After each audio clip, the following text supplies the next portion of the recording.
El Llorenç Ferrer és catedràtic d'Història Contemporània de la Universitat de Barcelona.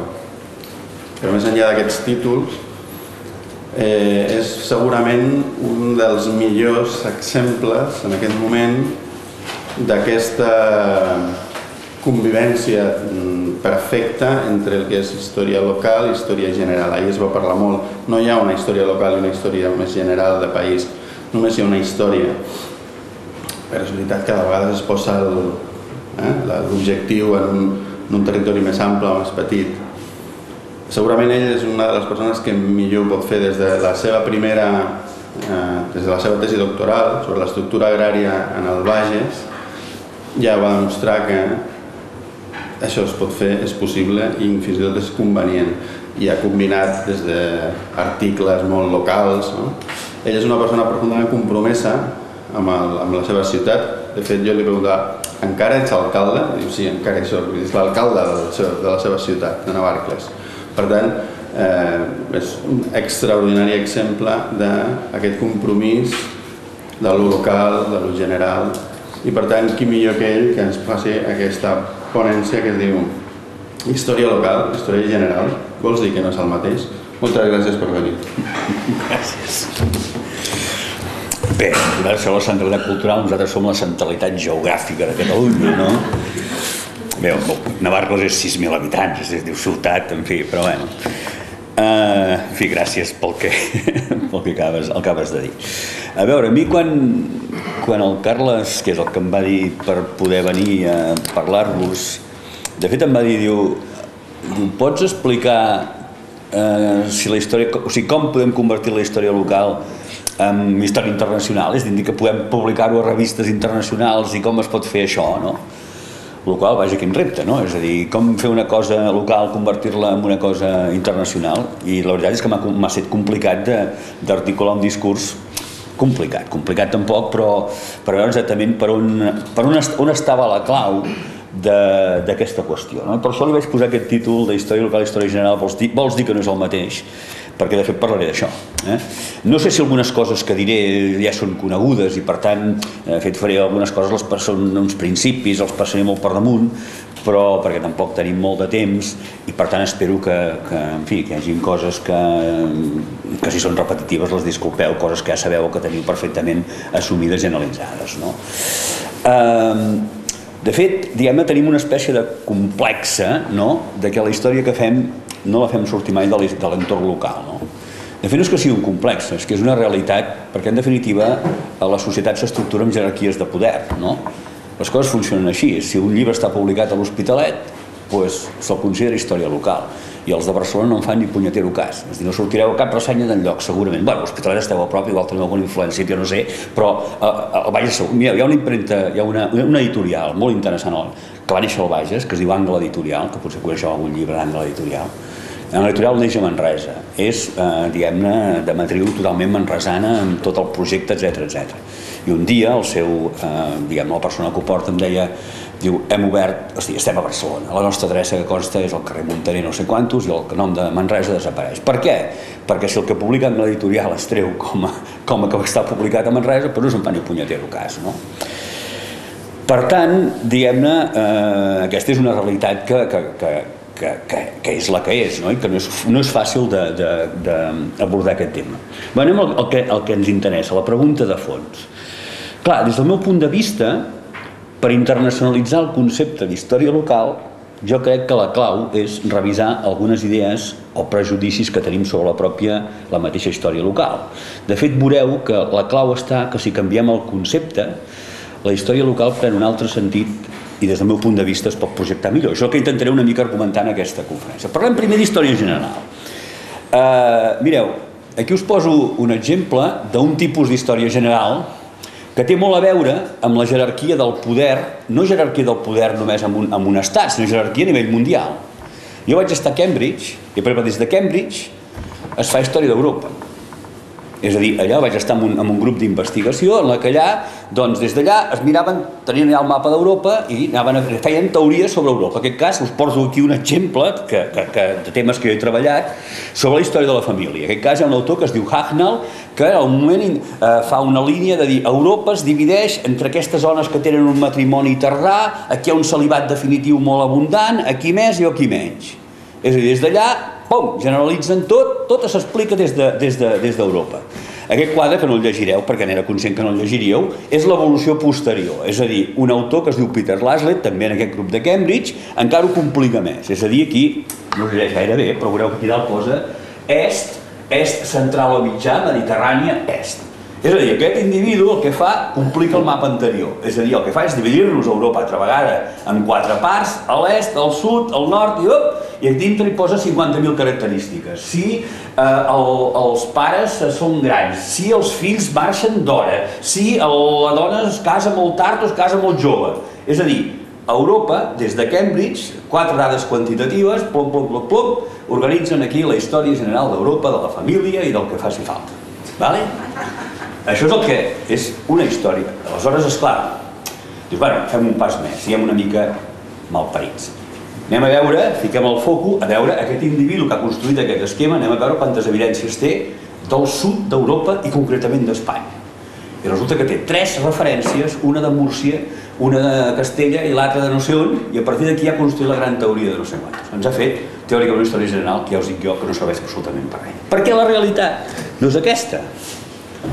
És a dir, aquest sud d'Europa al que estàvem fent referència, doncs resulta que si agafem el cas d'Espanya, per exemple, i aquest ja és un mapa una mica sofisticat. Sofisticat em refereixo que aquí els sistemes d'hereu, sistemes d'hereu. Doncs resulta que a Espanya la riquesa dels sistemes d'hereu és enorme. Diríem, veus, Catalunya, i si poso Tarragona, que ja està més evolucionat, perquè si no diríem Catalunya, sistema d'hereu. I no és veritat. A Catalunya no tot arreu el sistema d'hereu. Ni tot arreu el sistema d'hereu és exactament igual. És a dir, i diem, tot i que al nord és sistema d'hereu. Ho poso en gris perquè efectivament ja sabem que hi ha matisos. Però evidentment qualsevol historiador diria, al nord hi ha el sistema d'hereu, el sistema hereditari. Bé, doncs no és del tot veritat. Me'n vaig a Navarra, per exemple, on aquí intento veure el sistema d'hereu a través de l'estructura familiar i em trobo que a Navarra, quan s'analitza des d'un punt de vista dels municipis de Navarra, què apareix? Els que són blancs, aquí no us he ficat l'altre, els que són blancs són sistemes igualitaris i els que són negres són sistemes d'hereu. Navarra. Per tant, fixeu-vos, d'aquell Hagnall i de Laslett que feien un mapa d'Europa, quan tu vas posant al foc la realitat, què estàs veient? Que aquí hi ha una gran complexitat i anem més enllà. El País Basc, ho tenia més xulo, ja no ho tenia previst. País Basc, passa el mateix. País Basc, caseríos, sistema familiar troncal. He agafat aquest exemple, que no hem pogut agafar dades perquè el conec millor i tenia material per poder-ho fer. El País Basc, doncs passa exactament igual. És a dir, el sistema troncal el trobes en aquestes zones, en les zones vermelles, però hi ha unes zones centrals en què passa precisament al revés. Hi ha solucions diferents. El País Basc. Catalunya. Catalunya agafem només dos tòpics. Catalunya, poble, país de masos. País de masos, no?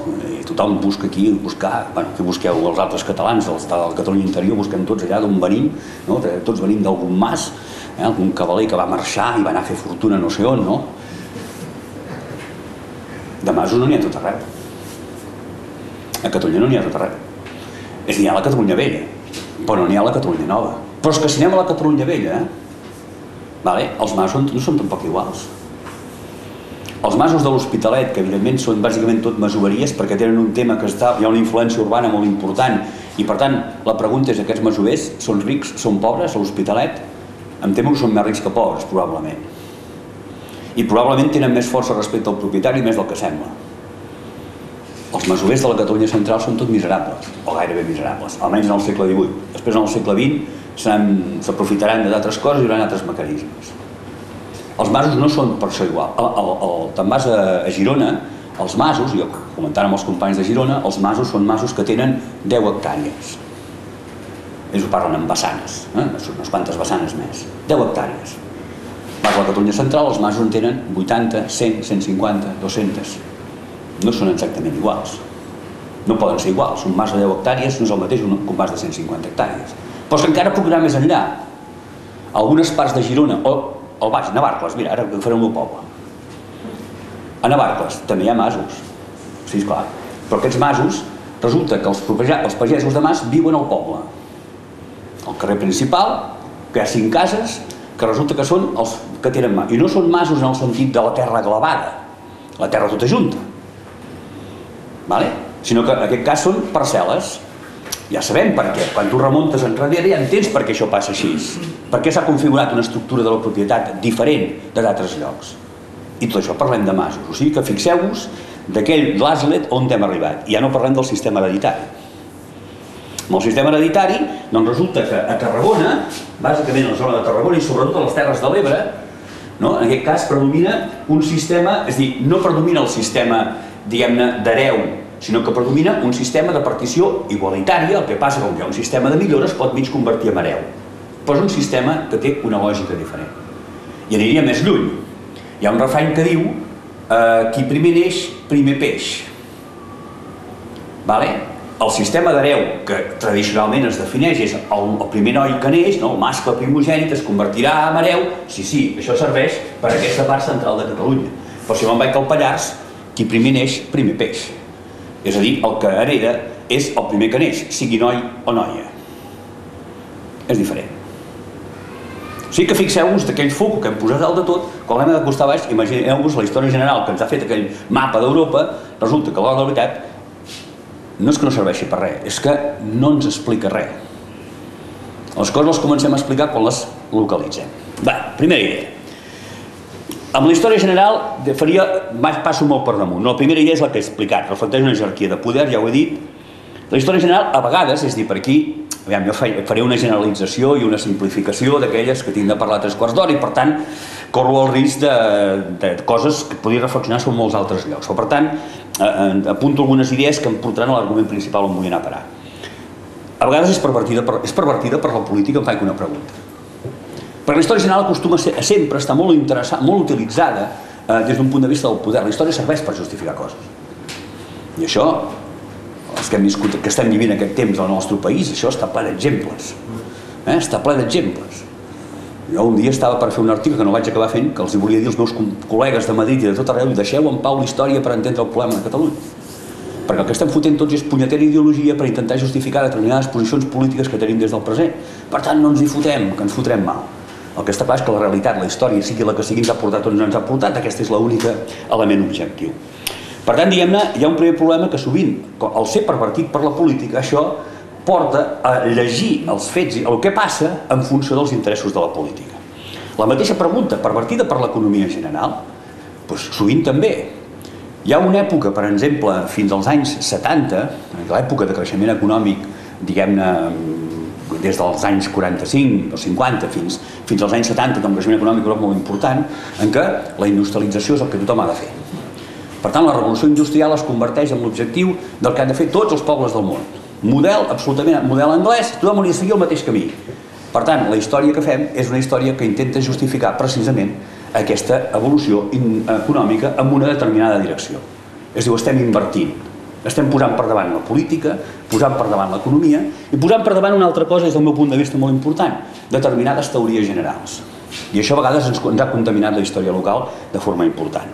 És a dir, teories generals que ja expliquen el curs de la història, ja sabem què passarà. És a dir, tot arreu hi ha d'haver una revolució burgesa. Algun dia apareixeran uns burgesos, uns proletaris que es barallaran entre ells. No, burgesos contra els senyors feudals, barallaran, pum, i farem una revolució burgesa. No? Revolució burgesa, transició del feudalisme al capitalisme, revolució proletària, burgesia, obrers que lluiten, s'enfronten, intenten fer una revolució. Perdoneu, la major part d'aquestes teories són imaginades, un pensa la solució a la que vol arribar i per tant construeix a vegades el discurs històric per arribar a aquesta solució. Acostuma a ser al revés. I això ens contamina molt la història local, perquè a vegades la història local fa exactament el mateix. El que fa la història local és intentar buscar un s'ha empapat d'aquestes teories generals, si hi ha empapat, perquè tots ens les hem empapat, i aleshores què fem quan fem història local a vegades? Això també penso que s'ha superat molt. Què fem a vegades? No fem altra cosa que buscar els burgesos, els proletaris, busquem l'exemple general o busquem a nivell local. I això a vegades fa una història descriptiva i realment poc interessant perquè precisament el que es perd és l'interès que té la pròpia dinàmica local, que és la que realment és original i té el seu interès. Aquesta història general, diguem-ne, ens planteja diversos problemes. Jo aquí n'apunto molt telegràficament. En primer lloc, sol pressuposar una idea de progrés. Abans eren tots uns endarrerits i uns pobres miserables i ara som els bons i fantàstics, no? I per tant el que fem sempre és estudiar el recorregut d'aquest moment, de l'abans fins l'ara, des d'una perspectiva estrictament de progrés. I jo crec que tenim prou evidències ja precisament esgarrapant a la història local que això del progrés primera és un element ideològic. El progrés l'entén cadascú com l'entén. No deixa de ser una concepció ideològica del què és el bo i què és el dolent. Això per una banda. I d'altra banda, que veus molts anades i vingudes en molts fronts i que el progrés és per uns però no pels altres, que en aquest camí de progrés teòric n'hi ha uns que es queden pel camí perquè els desborda les pròpies noves dinàmiques que apareixen, etc. Per tant, aquest és un primer element a tenir en compte. Segona, sovint quan hi ha un esquema general, que abans us deia una teoria general, investigar no fa cap falta. Les dades les fem quadrar i punt, és a dir, busquem burgesos i clar, si hi ha d'haver la revolució burgesa i tu analitzes un territori i t'has d'inventar els burgesos, has de trobar un lloc o altre, i si no has d'explicar la frustració que allò es va quedar a mitges perquè ja no hi ha d'haver-hi burgesos, no? És a dir, sovint hi ha un procés a la inversa del que crec que hauria de ser. En tercer lloc, que sovint, amb aquesta història general que a vegades es fa, poques evidències solen servir per construir una gran teoria a nivell general, a vegades passa això. Per sort aquí és la importància de la història local, perquè com més amplies aquesta base, més és possible entendre el funcionament més global. I també, a més, aquí hi ha un altre tema, que sovint la història que es fa té molt a veure també on estan els centres acadèmics, on estan determinats el mateix poder territorial, és a dir, la història de Catalunya, molts anys, jo penso que això ha canviat, per sort últimament, molts anys ha sigut història de Barcelona. Per què? Perquè la investigació es feia amb arxius de Barcelona, que els que estaven organitzats, o una miqueta més organitzats, hi havia la universitat en allà, i per tant a partir d'aquí hem fet la teoria general. En quart lloc, la gent no sol ser la protagonista. I jo crec que al final l'interessant és, des del meu punt de vista, el que anem a estudiar és la gent, i els comportaments de la gent, i com la gent s'organitza, com s'estructura, com s'ho munta. I cinquè, la pràctica de la generalització i la teoria general porta que quan s'estudia la realitat concreta, aquesta és l'altra contradicció, tots són excepcions. És a dir, fem una teoria general, cada quadrar per tot. Doncs anem a estudiar, i si s'estudia bé, no quadra res, tots són excepcions. Posaré un exemple. Posaré un exemple amb un concepte, que és el concepte de protoindustrialització.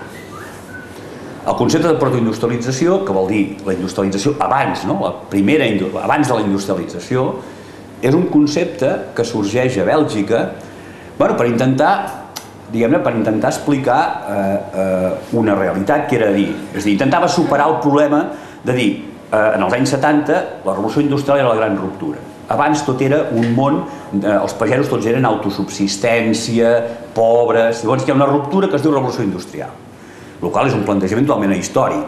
La revolució industrial és un procés en el qual no hi ha un problema de ruptura i que això es posa, no, això té una continuïtat. I aquí hi ha un moment en què hi ha algú que diu, escolta, que hi ha vida abans de la industrialització, i la teoritza, fa una teoria. Però aquesta teoria general, que hauria de servir per tot, és una teoria, no entraré a explicar-vos-la, que per exemple diu, bé, utilitzem la mà d'obra pagesa, que durant el temps que tenen mort faran anar al taler. Vale, molt bé, però aleshores afegim, clar, per tant, han de ser pagesos pobres. És a dir, pagesos pobres que tinguin temps lliure i que a partir els farem teixir. Només agafo aquesta idea de la protoindustrialització, n'hi ha moltes més. Clar, quan això un comença a estudiar, per exemple, en el cas de Catalunya es deia, molt bé, per tant, tota l'activitat protoindustrial de la indústria de la llana la trobem a la Catalunya central. Haurien de ser tot pagesos pobres i que es dedicaven a la cerealicultura, etc. Dius, doncs no. Tu comences a esgarrapar i dius, doncs no.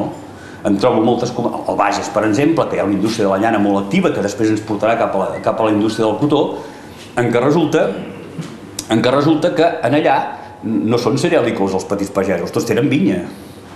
I llavors resulta que hi ha protoindústria, o sigui, hi ha activitat industrial en aquestes zones i ja no quadra amb la teoria general. Bé, això us podria explicar moltes més coses, per exemple, aquesta teoria diu, les famílies han de ser de matrimoni tardà, no sé què, quan vas exemple, dius, però si això no quadra res. És a dir, no quadra res. Per tant, aquest és l'altre problema, que sovint una teoria general, la història local ens acaba desmuntant, trobant moltíssimes excepcions. Bé, avancem, anem cap a la història local. Això a partir una mica de la història general anem a focalitzar cap a quina seria una possible alternativa a tot això. Bé, la història local normalment la interpretem en clau geogràfica. De fet, esclar, el local ve de lloc i per tant vol dir que fem una història d'un lloc. Per tant, correspondria a la història d'una localitat, no? I jo crec que hem de superar aquesta visió.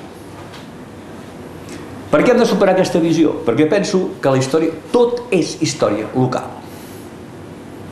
És a dir, en realitat, qualsevol institució, qualsevol comunitat, que evidentment això pot estar assentat sobre una geografia molt concreta, un lloc, o pot estar assentat sobre una geografia més diversa. És a dir, qualsevol, insisteixo, qualsevol institució, qualsevol comunitat, en realitat té una lògica, bé, quan dic local em refereixo que té la seva pròpia lògica. És a dir, si jo agafo l'església del segle XVIII, i vull entendre aquella església, no puc a l'església plantejar-la com una història de l'església, no. Vamos a veure, aquesta història de l'església. Primera, com es guanya la vida? Aquests capellans, de què mengen? Elemental, molt important. No anem aquí amb discussions filosòfiques. De què mengen? D'on surten? I clar, tot això, d'on mengen i d'on surten, està arrelat en un espai i en un lloc té unes respostes perquè hi ha unes, no sé, per exemple, a Catalunya, que hi ha un sistema, diguem-ne, de propietat diferent, doncs el tema territorial té un pes diferent del que tindrà l'Església en el cas de Castella, per exemple. Allà hi ha una història local de l'Església, aquí tenim una història local de l'Església. Si volem entendre l'Església, o ens posem en aquell espai concret de l'Església, llavors l'entendrem. Començarem a trobar, buscareu un testament, segur que n'heu remenat un testament. El tal XXX pagès de no sé quantos, doncs per poder anar al cel, què fa? Doncs fa que li diguin 600 misses. És que això és la fe, botifar. De caritat 6 sous, a darrere. Què vol dir de caritat 6 sous? Que per cada missa es paguen 6 sous. Per tant, aquell capellà cobra de 600 misses multiplicat per 6, 3.600 sous quan els hagi fet. O aquell capellà o la institució sencera. Això no és el més important, però és important, Les garrofes és el més important, d'entrada, com a punt de partida. I a partir d'aquí, aquell grup, en aquell espai determinat que té unes tensions determinades, perquè té alguns que no... L'Església, per exemple, sabeu que és el gran prestamista, la caixa d'estalvis del segle XVIII era l'Església. I els grans prestamistes, a través de censals i mecanismes d'aquest estil. Tot això genera una dinàmica de relació amb... Clar, en uns llocs que la societat és rica, li paguen els interessos sense cap problema. En altres llocs és més complicat. Tot això genera actituds diferents de la mateixa Església. És a dir, el que vull... Estic simplificant molt l'exemple i he agafat el tema de l'Església perquè és la mateixa lògica que quan estudiem una comunitat, exactament igual. En realitat, per tant, la riquesa diguem-ne, de les relacions humanes en aquest sentit, tenen sentit quan tu les concretes i mires exactament aquesta institució aquí, el marge de joc que té i com s'espavila per intentar resoldre tot un seguit de problemes des de subsistència, però també veurem que també juga un paper ideològic i per tant altres qüestions. O per exemple, aquesta institució serà utilitzada pels grups socials diferents. Esclar, entrar a l'Església té unes determinades perspectives. A la família de pagesos acomodats, que tenen un problema perquè han de pagar dots als fills que han de marxar i tenen un problema sobretot amb els nois, perquè els nois són els que tenen més, els cavalers, els que tenen d'entrada més problemes en aquest sistema hereditari d'hereu, perquè a les noies els hi paguen un dot, es casen, entren en una altra casa i ja està. Al noi, si li donen el mateix dot, es casarà amb una noia més pobra que la que s'ha casat la seva germana, per tant, aquest noi té problemes, els cavalers, es munten tot un seguit d'estratègies per intentar, com aconseguim que aquest noi tingui menys problemes. Doncs hi ha una solució, a l'Església. L'Església està plena de determinats fills de pagesos, etc.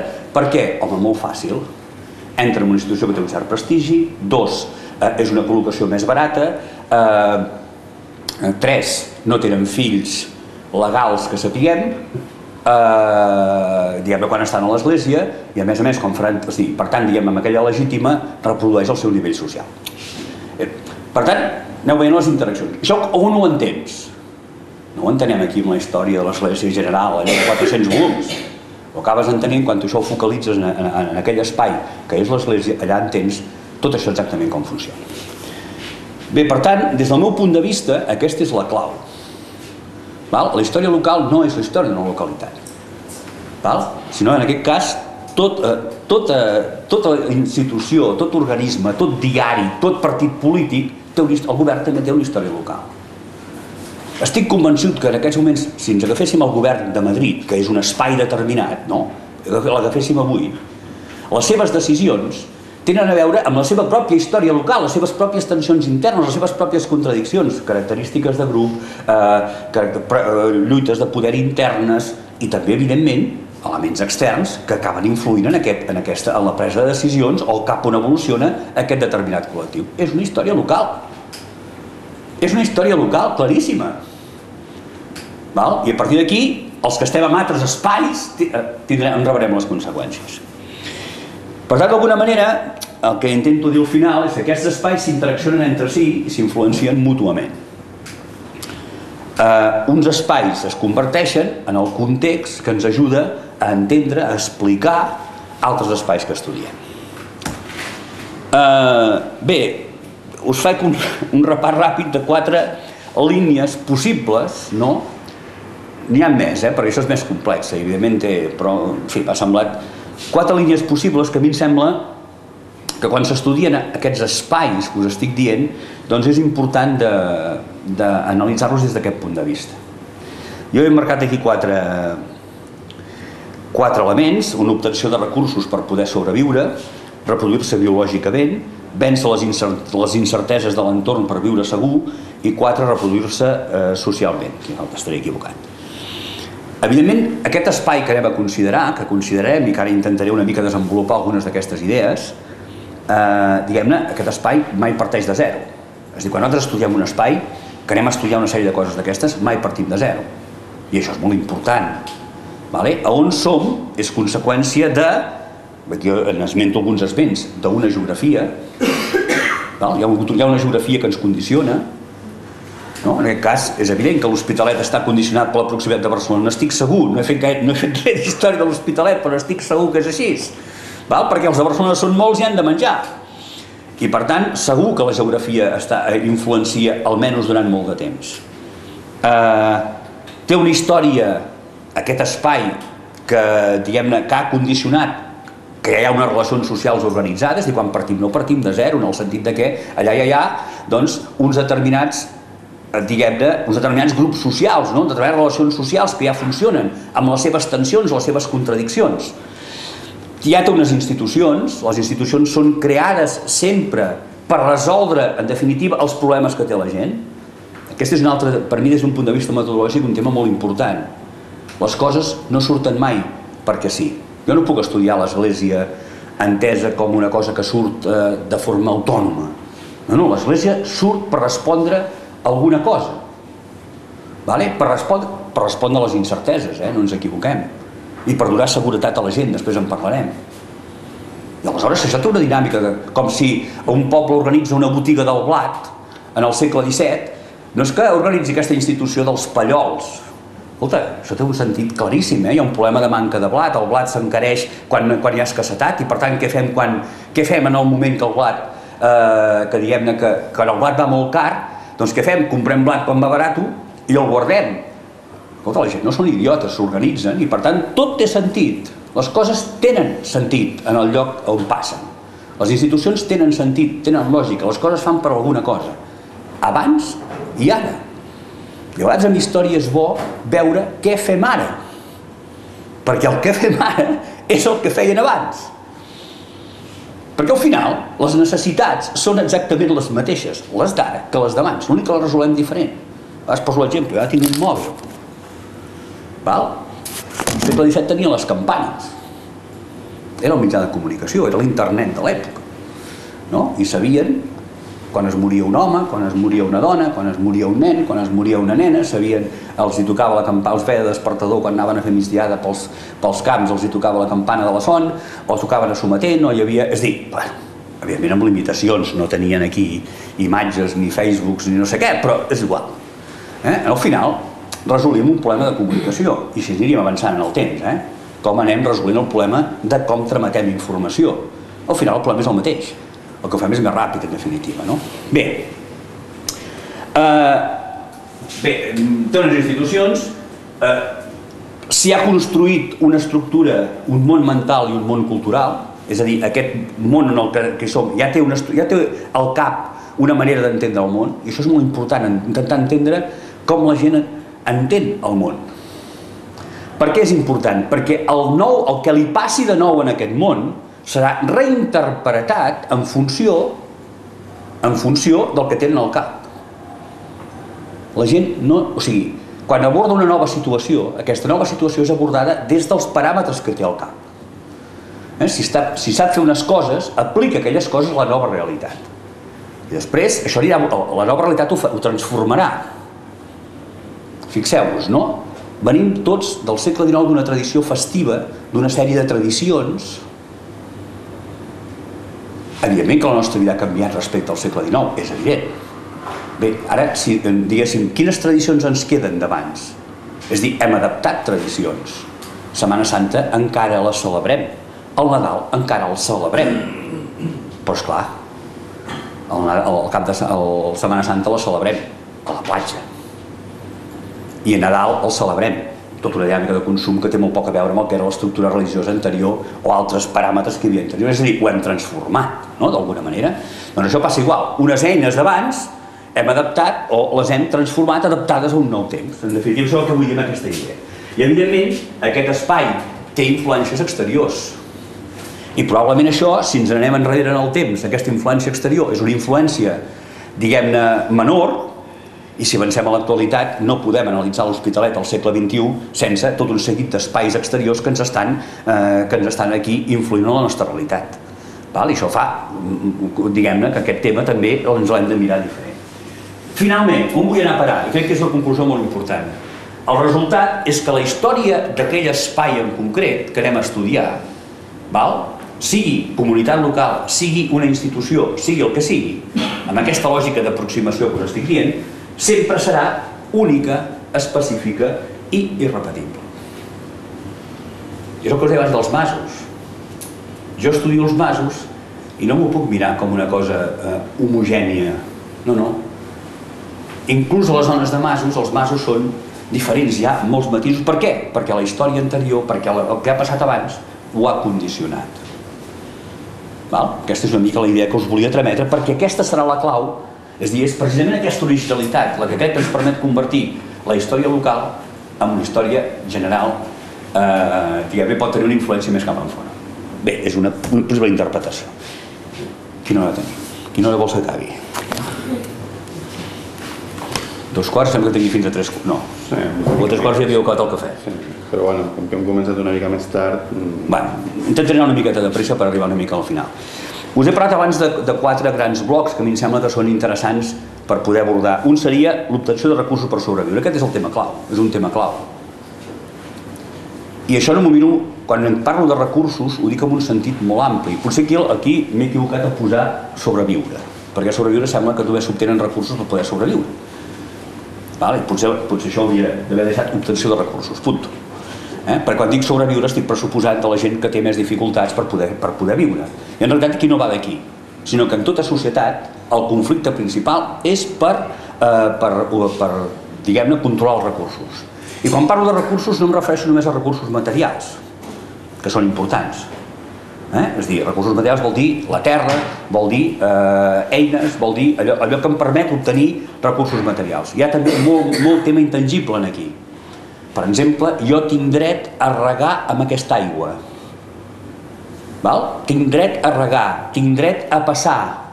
És a dir, hi ha recursos aquí, sobretot quan ens anem enrere en el temps, que són drets que un té sobre determinades coses i que són molt importants.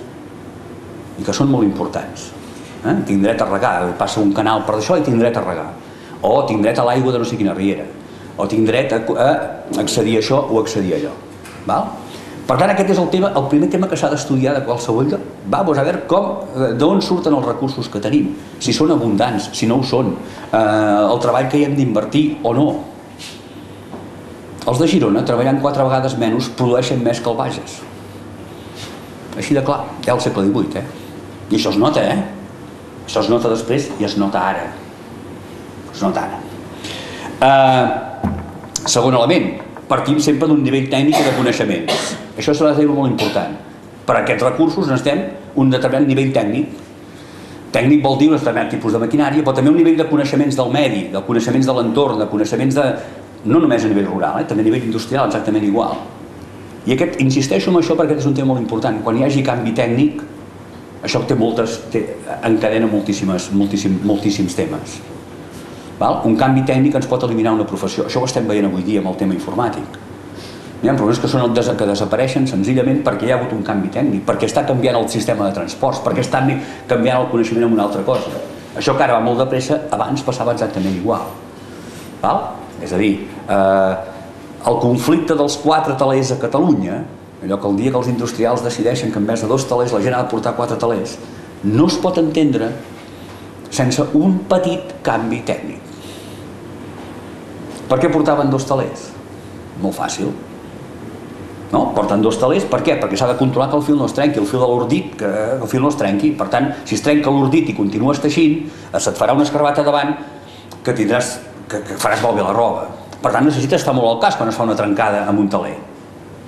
Per tant, no en pots portar gaires de telers mecànics. Després s'inventa una cosa que es diu el paraordits, tan senzill com una palleta que hi havia darrere cada fil de l'ordit, que clic, salta quan es trenca. I quan es trenca, para el teler. En el moment que això passa, ja no és una dona allà mirant el teler. En podem portar 4 de telers.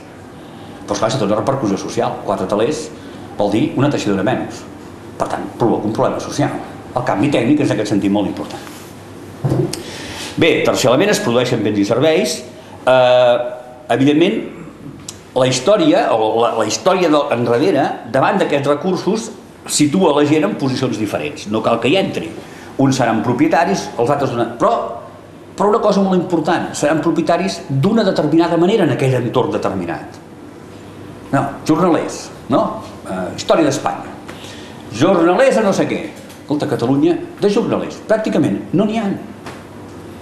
A Catalunya tu veus un document que posa pagès. Tots són pagesos, els jornalers també són pagesos. A Andalusia no. És a dir, per què? Perquè en realitat les paraules també ens estan dient relacions socials diferents. És a dir, aquí el jornaler estricte n'hi ha molt pocs, almenys fins al segle XIX. Tots són pagesos que tenen terra, petits trossos de terra, horts, etc., a través d'un mecanisme que és l'emfiteus, etc., i com a molt van a jornal per complementar la seva propietat. Clar, això no és el mateix que el jornaler estricte que ha d'anar a la plaça d'un poble i que l'han d'anar a contractar. Això per força és diferent.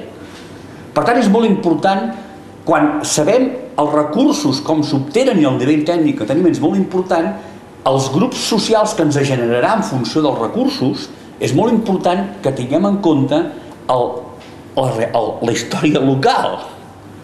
Perquè si no, tendrem a parlar de pagesos, parlar de jornalers, i farem història general de tot el món mundial parlant d'estructures de propietat que resulta, quan tu les concretes, volen dir coses absolutament diferents, no tenen les unes amb les altres. Com serveixen també per qualsevol institució. L'Estat, en el segle XIX, té un problema de com es finança i com busca recursos i això li condiciona la seva història. I després condiciona les de totes les comunitats rurals. Aquesta és una altra qüestió. I amb l'Església ja us he posat abans l'exemple. L'Església s'ha de finançar. I no és aquest l'únic objectiu, evidentment, però aquest és un objectiu. I per tant, com s'obtenen els recursos i com es dona rendiment a aquests recursos i què passa quan els rendiments baixen i s'han d'intentar millorar aquests rendiments, què passa quan la gent es planten amb el delme. Com sabeu, es pagava delme. El delme seria, en aquest cas, una forma de com distribuïm els recursos. Molt bé, però el delme, es pagava delme de determinats productes. Quan arribem al segle XVII i comencem a introduir les faves i comencem a introduir altres productes, els pagesos diuen, alto aquí, paguem delmes del d'abans però no del de nou. I aquí hi ha unes bufetades considerables per veure que paguin també de les faves i que paguin també de les noves terres que es posen en conreu, etc. A Manresa hi ha un avalot, l'avalot de les faves, el 1688, que acaben penjant a 6 persones, que és una revolta de la gent, precisament perquè hi havia hagut una sentència a favor dels canonges de la Seu que tenien dret a cobrar el delme de les faves. Per tant, són exemples perquè veieu que en realitat, i això cada lloc té concrecions diferents. Si un lloc hi ha faves, parlarem de faves, en altres llocs potser no parlarem de faves, hi haurà altres problemes o altres tensions, o l'església va sobrada i el conflicte que hi ha en un lloc no es produeix en un altre. Segon element, en aquest cas, el tema de reproduir-se biològicament. Bé, en aquest cas potser em referiré més a les comunitats rurals, si voleu, però també a les institucions. Per això m'hi referiré després a reproduir-se socialment. Reproduir-se biològicament vol dir que, en definitiva, hi ha un tema que és la reproducció és cosa de dos, almenys fins ara. No sé en el futur si serà cosa de dos, o cosa de mig, o cosa de no sé quants, això ja no ho sé. Però en el passat sí que era cosa de dos. I per tant, al ser cosa de dos, ens planteja un tema molt important en aquelles societats, que és el tema de les aliances, és el tema, per exemple, el tema del matrimoni. És a dir, l'objectiu que és biològic, la reproducció biològica, de fet es converteix a la pràctica en un objectiu econòmic. És a dir, els ciutadans, els individus tenen a les seves mans una eina, ara parlo dels individus a nivell més familiar, tenen una eina per fer política, que és el tema de les aliances. Amb qui m'alio? Això, dius, no, l'amor, llavors algú et surt i et diu això, quan amb els estudiants els expliques coses d'aquestes. I l'amor, els pagesos ho tenien molt clar, l'amor ve després. Deien, i diuen, qui s'alegra, hi ha un refrany que diu, qui s'alegra de nit, no, qui es casa per amor, s'alegra de nit i es penedeix de jorn. Més o menys ve d'això. Té tota la lògica del món, és que, a veure, és que a vegades, jo com us deia abans, imagina't quins salvatges que a una noia li deien tu t'has de casar amb aquell. Vamos a veure, ens hi juguem les garrofes, Parlem clar, és a dir, casar-me amb aquell significa una aliança amb una família que té unes determinades característiques i que podem solucionar algun problema. I ja no us faré aquí cap esquema de com funcionava això, perquè això sol passar, t'encarreguen un arbre genealògic. Això passa, no sé si us ho han fet a vosaltres, us encarrega un arbre genealògic. Evidentment, l'arbre genealògic serveix per anar a buscar que tu descendeixes com a mínim de Guifré el Pilós, com a mínim. A mi m'han dit que aquí hi ha un Alòs, dic, sí, no crec, el meu Alòs ve de Lleida, de jornalers, has d'anar a buscar el Guifré el Pilós. Jo sempre els dic el mateix, dic, jo us faré l'arbre genealògic si és que ho faig, dic, però aquí no se sap el que sortirà, Comencem a parlar clar, perquè efectivament, quan tu comences, no és que surtin res coses, és que veiem, no estic valorant-ho negativament, allò que dèiem del progrés, som nosaltres que fem una valoració negativa. Recordo un mas molt conegut del Bages, una empresa vitícola molt important, i clar que em vaig trobar, doncs l'hereu amb la seva dona, no tenen fills, per tant no es trenca la cadena hereditària, estan carregats de deutes fins al capdamunt. Bueno, es mort el noi que és hereu, la família li hauria de tornar el dot a la noia, encara més deutes, hosti, un problemarro. Solució, el nebot que és relativament jove es casa amb la seva tieta, etc. Jo us explicaré altres casos, Al Florí de Marganell hi ha un capellà que escriu una història que es diu Obsequi de filial gratitud, que ho escriu un capellà, i explica que a la guerra del francès, en aquella casa, doncs hi ha l'hereu, diguem-ne, que es casa amb una noia viuda que té 2 nenes. Això no és molt habitual, això jo crec que té a veure amb la guerra del francès. Bueno, problema, que l'avi, que té 60 o 65 anys, queda viudo i manifesta que es vol tornar a casar. Conye, problemes al canto. Només ens falta aquí una jove per dalt amb l'altra jove baix, aquí se'ns muntarà un cacau que veuràs tu. Solució. La filla de la dona que tenia 15 anys o 18 es casa amb l'avi que en té 65. Ho arreglen així, és el problema. En fi, per tant, diguem-ne, aquí hi ha tot un tema de les decisions de les persones i també de les institucions amb la reproducció social de les mateixes institucions tenen a veure amb estratègies per intentar resoldre aquests problemes. Una altra qüestió, el pas d'una generació a una altra, el tema hereditari. Com passem? És a dir, en definitiva el temps passa, la gent passa, per tant aquí hi ha un tema de passar d'uns als altres, no? Com passem el patrimoni, com passem el poder, com passem moltes coses intangibles de la mateixa comunitat, tot això és un tema important a tenir en compte. 5 minutets, 10... Doncs així es va anar ràpid. Qui té cura de la gent gran, és un altre problema, etc. El que vull venir a dir-vos és que cada grup social dona una resposta diferent a aquestes qüestions. Les famílies riques tenen uns marges de maniobra, permeten les estratègies utilitzar-les d'una manera diferent, les famílies més pobres no pots analitzar-ho igual, són estratègies de supervivència, per tant tot això dona tot un pilot de matisos, però jo penso que si un hi entra i ho entén, tot això dona una riquesa per entendre la comunitat molt important. Tercer bloc que penso que és molt important, vèncer les incerteses i l'entorn de viure segur. En fi, jo crec que en realitat tota comunitat, tota institució busca viure segur. I per tant, per viure segur cal explicar a l'entorn que un l'envolta. És a dir, i això jo diria que s'assoleix a 3 nivells, hi ha 3 temes aquí. Un, explicar allò que no s'entén, per què plou quan plou.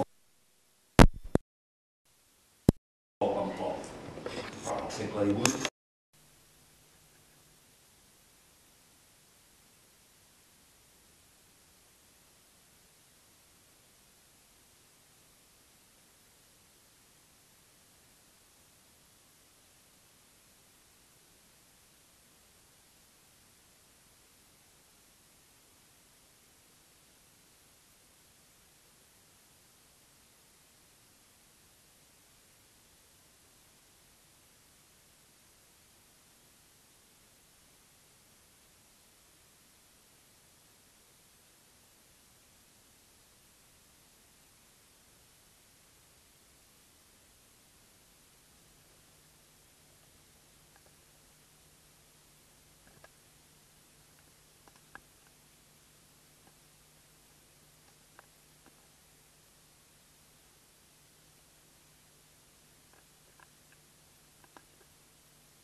Eclesiàstics que l'acaben utilitzant, és a dir, és una institució que l'acaben utilitzant perquè aquestes famílies acomodades puguin entrar als fins de l'Església. O una altra institució com les causes pies per donzelles maridar, estudiants estudiar i pobres vestir. No sé si heu trobat mai cap d'això.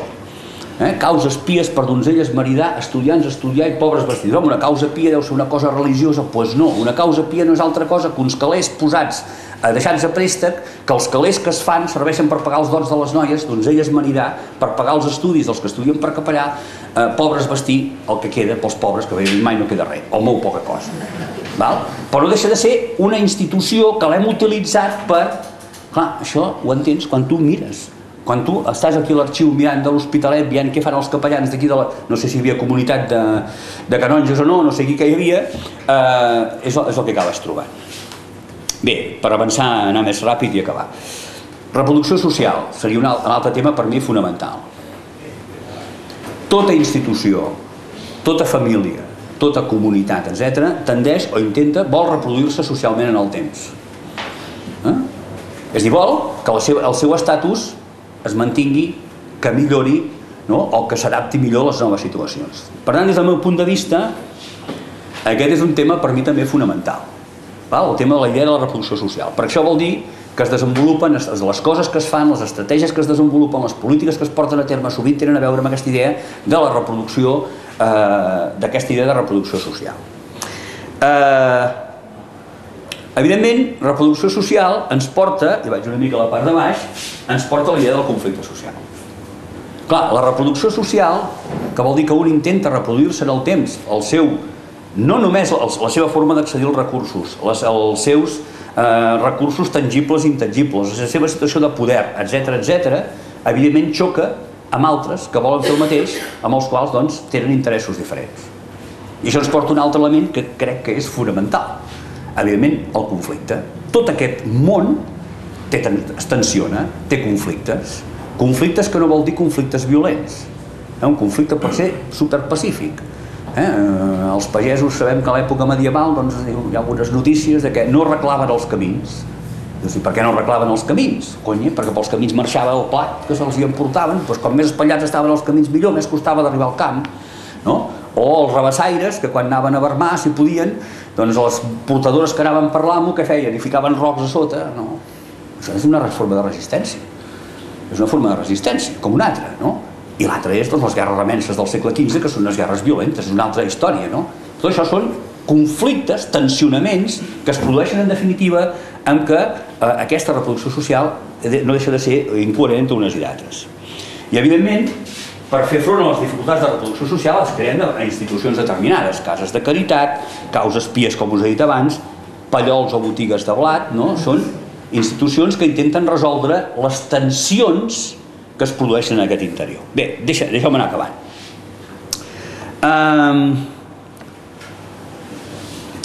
Bé, en definitiva, aquí ens interessa molt el tema del conflicte, perquè entre el conflicte interior i els elements externs que canvien i que també influeixen sobre la institució que volem considerar, canvi climàtic, canvi tècnic, nous coneixements, influència d'altres institucions, estat, guerres, canvis polítics, tot això acaba influint, evidentment, condiciona l'evolució de l'espai estudiat, ho hem de tenir en consideració aquest tema.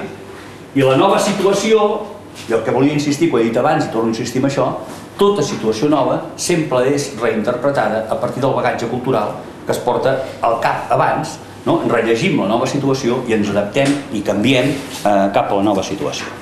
Bé, per tant, com a conclusió, perquè estàvem parlant d'aquesta història, jo he intentat descriure un tipus d'història local, fixeu-vos, en què insisteixo molt amb la riquesa que té aquesta lògica local, les característiques de cada lloc desenvolupa solucions diferents a problemes que poden ser semblants en diferents llocs. Diguem-ne, amb aquesta metodologia, per tant, responem preguntes, entenem l'espai que estudiem, descobrim la lògica dels grups socials, les estratègies de les institucions, el sentit dels conflictes socials, la causa d'ideologies i posicionaments polítics relacionats amb tot aquest tema, per què es fan carlins els de la Catalunya central i no se'n fan els d'un altre lloc? Aquesta és una pregunta molt important. Aquí hem estudiat el carlisme i sovint no hem estudiat quina era la base, no la base social, sinó inclús què ens pot explicar que en un lloc sigui una cosa o en sigui una altra. Ho hem estudiat relativament poc.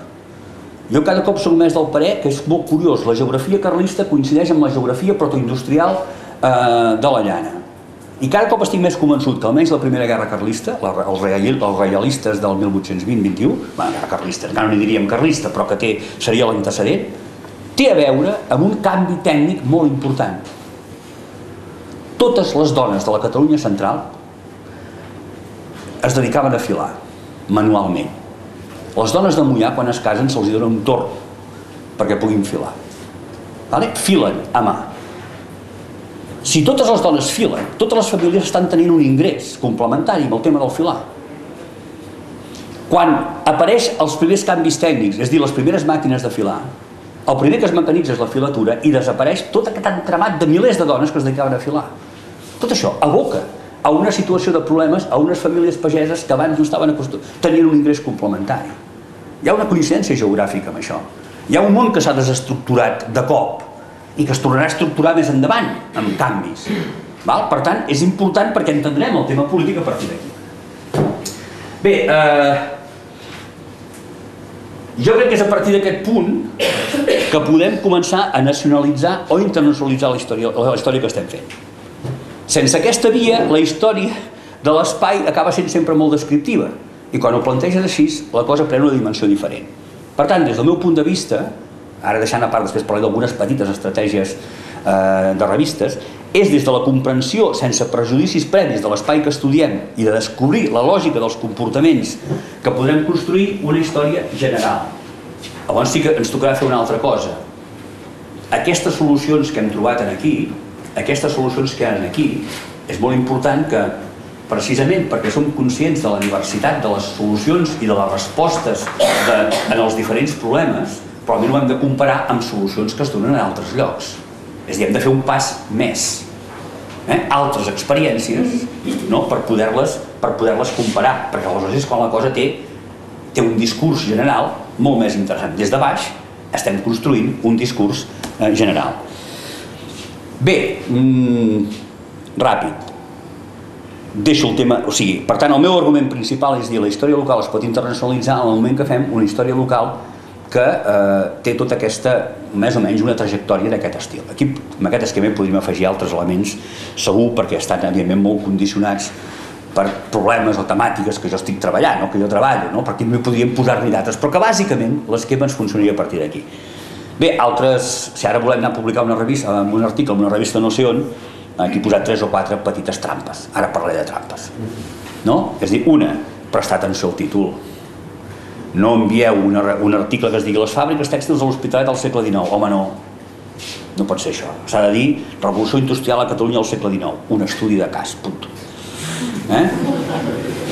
Això pot... Bueno, us podria posar molts exemples d'això, No he agafat al final una revista que us volia portar per posar exemples d'aquesta història. Home, a mi m'ha passat, perquè clar, jo tendeixo... No poso mai al Bages. Poses la Catalunya central. Doncs clar, el Bages tampoc és la Catalunya central, perquè la plana de Vic no té res a veure, em refereixo en quant a tipus de conreu, en quant a problemàtiques diferents, i no parlem del Solsonès, per entendre'ns, no? Però clar, si poso el Bages, el primer que em diran em posi un mapa així de gros perquè no sabem on té. Bé, això sol passar. Bé, el segon tema que sí que he dit era, que ja ho hem esmentat abans, és a dir, aquesta història local que jo us he suggerit que hem de fer, necessitem entrar en una dinàmica comparativa. És a dir, però l'hem de comparar amb història local com la que hem fet nosaltres, perquè realment tingui sentit. Enteneu? És a dir, necessitem fer això. És a dir, si jo he estudiat els masos, doncs tinc de veure els masos de Girona precisament perquè en ressaltar la diversitat dels models i la riquesa de les relacions socials aquí dintre dona molt més joc. Escollir bé la revista on es vol enviar l'article. Evidentment aquí cal analitzar-ho molt bé, això, no? És a dir, jo no enviaré al Journal of Economics of History alguna cosa que és d'història econòmica que jo hagi fet, perquè allà són econòmetres, és a dir, només els agraden els números, i a mi, que també m'agraden els números, crec que els números més m'agraden si tenen sentit des d'un punt de vista que em serveixen per explicar la història social, la història de la comunitat en la que estic treballant. I allà no, allà voldran que sigui el PIB de la comarca del Bages des del segle IV abans de Crist fins a l'actualitat. Amb la qual cosa mai he sabut com es calcula el PIB, quan la metodologia del PIB és una metodologia... Però bueno, però una putada que ens fa tot això, Si algú sou professors d'història, em direu que pot ser que tingui raó, però quan vosaltres feu classe, i jo també ho faig, i el Carles Solment també ho fa, posa una gràfica que és allò, Leandro Prados de l'Escosura, el creixement econòmic d'Espanya al segle XVIII. I tu dius, bueno, no expliquem la base d'això, perquè quan vas veure, bueno, això sobre què s'ha calculat? No? Realment té moltes dificultats, per altres coses perquè no tenim estadístiques, i a més les estadístiques, clar, hi ha molta història econòmica que es construeix sobre estadístiques oficials que resulta que quan tu vas que allò no coincideix amb... passa amb demografia, passa amb moltes coses. Hi ha una estadística de la vinya en 1889 que tothom... Creixement de la vinya ha passat de tantes hectàrees a tantes hectàrees. I tu mires, bueno, es van incrementar el 10% a tots els llocs. Sí, acabat, ja està. Bé, una bona traducció. Si és que heu d'enviar fora, hi ha un tema de traducció que jo us recomano. Quan dic bona traducció, perquè realment sempre hi ha un problema, en aquest cas, que jo crec que és irresoluble. Jo envio coses i tradueixo coses i a vegades les tradueixo molt a disgust, per una raó molt senzilla, perquè les paraules tenen sentit en el lloc on hi ha les relacions socials. Com puc traduir el rabassaire a l'anglès? Si algú ho sap, jo li demanaria que m'ho digués perquè porto molt de temps donant-li voltes amb el que seria un rabassaire. Perquè un rabassaire no és només una persona que conrea la vinya, és que darrere d'aquest rabassaire hi ha tota una filosofia, tot un contracte que té unes característiques que no es troba en altres llocs. I per tant, hi ha un problema aquí a vegades de llenguatge, que és allò que us deia del jornaler, de no sé on, perquè a vegades aquestes revistes tendeixen a, clar, tots són iguals, no? I la realitat, diguem-ne, per tant, una bona traducció és important per intentar mantenir el màxim de matisos, perquè com podeu imaginar, la història local també són importants. I finalment, tenim una sort, vivim al sud d'Europa i els del nord ens necessiten. Per tant, volen revistes del sud d'Europa. O sigui que si envieu coses, pot ser que us facin cabal, perquè clar, en els seus... fem de florero, som els floreros de... Però, mira, com que volen floreros, doncs anem de floreros, voleu que us digui, no? En fi, res més. L'origen de l'espai que s'estudia és el que ens permetrà arribar, en definitiva, a les revistes internacionals. No sé si m'he passat. Moltes gràcies.